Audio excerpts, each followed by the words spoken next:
खबरों में आगे बढ़ते हैं। केदारनाथ यात्रा में संचालित घोड़े खच्चरों पर रोक के लिए 24 घंटे में घोड़े खच्चरों पर रोक लगेगी। आपको बता दें, पशुओं के एक्सवाइन और इन्फ्लूएंजा वायरस का शिकार हो रहे हैं। वायरस फैलने का डर जो है वो लगातार बना हुआ है। जिला प्रशासन ने इससे लेकर निर्देश भी जारी किया है।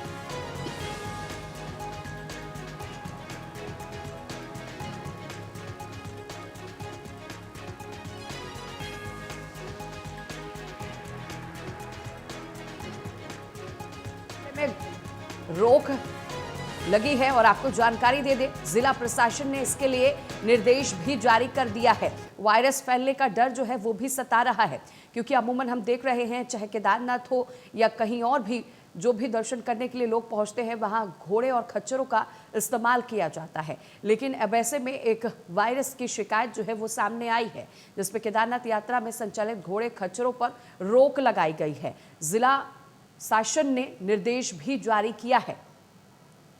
24 घंटे के लिए ये रोक लगी है और अगर ये वायरस जो है खत्म नहीं होता तो आने वाले दिनों में भी रोक लग सकती है। तो केदारनाथ यात्रा में संचालित घोड़े खच्चरों पर रोक लग गई है।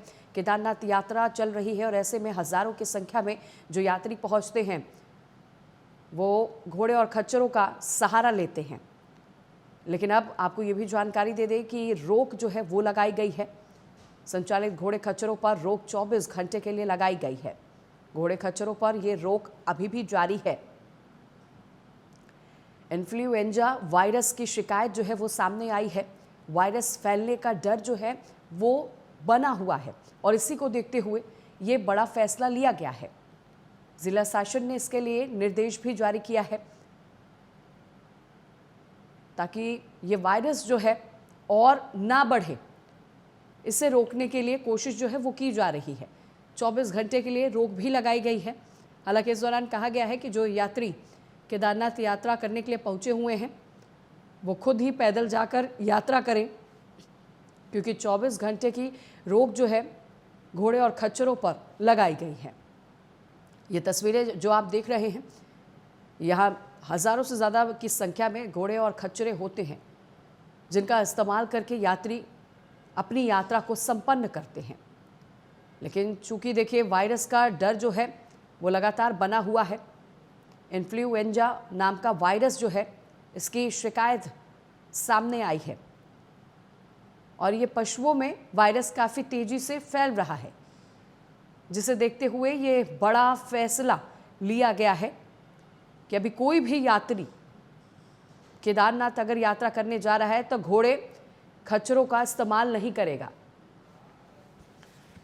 कुलदीप राणा आजाद हमारे साथ ज़्यादा जानकारी लिए हुए सहयोगी फोन लाइन पर जुड़ गए हैं। कुलदीप, मुझे ये जानकारी दीजिएगा कि 24 घंटे की रोक लगाई गई है फिलहाल, और क्या इसे अपडेट लेकर आपके पास और यात्रियों का क्या कुछ कहना है? क्योंकि अमूमन देखिए जो भी यात्रा करने जाता है वो सहारा घोड़े और खच्चरों का ही लेता है। चूंकि अब रोक लगी है तो क्या समस्या देखने को मिल रही है?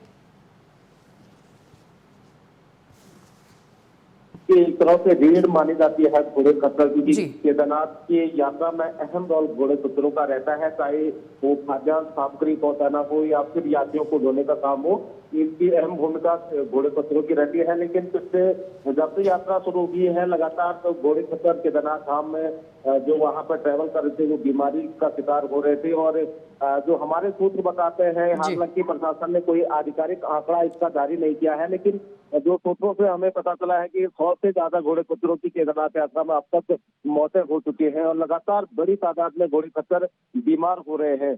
और इसी को देखते हुए कल जो पशुपालन सचिव हैं वो डॉक्टर बी आरती पुरुषोत्तम वो जिला रुद्रप्रयाग मुख्यालय में पहुंचे और एक कल रात को एक आपात बैठक उन्होंने इसको लेकर की और एक अहम फैसला इसको लेकर लिया गया कि 24 घंटे की फिलहाल जो केदारनाथ की यात्रा में घोड़े खच्चरों का संचालन होता है उससे 24 घंटे के लिए रोक लगा दी गई।